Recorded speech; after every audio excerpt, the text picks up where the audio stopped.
It is another message of peace as the Chief of Air Staff stops over in Yola to assess the situation on ground.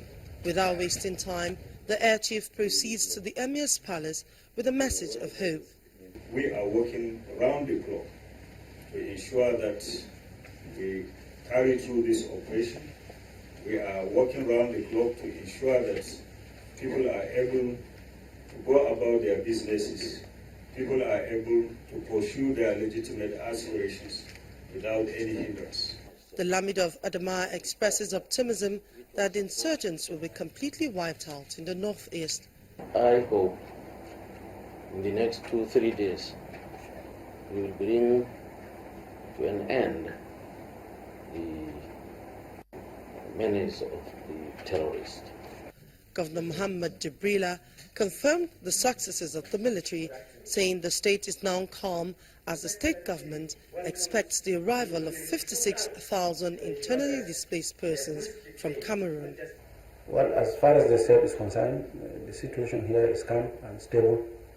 Of course, we know sometimes we have some pockets of problems from here to here. But like I always advise the people of the state that they should be security conscious, they should be very vigilant in whatever they are doing, because now the Boko Haram, they are trying to show they are desperate to show their presence around.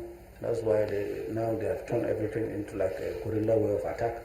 With the successes recorded against the insurgents, the Chief of Air Staff restates the government's commitment to enhance the training of officers and men of the force.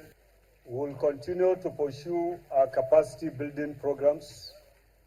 We will continue to train our pilots and give them the skills they require in order to be effective in the conduct of this operation.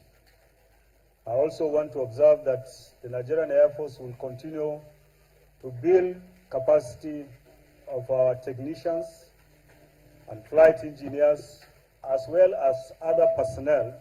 Admitting that the history of the counterinsurgency will be incomplete without acknowledging the sacrifices of officers and men of the force, the Chief of Air Staff commissioned the official quarters of single officers named after Flight Lieutenant Obitimi Uwei, who lost his life in a crash after an operation.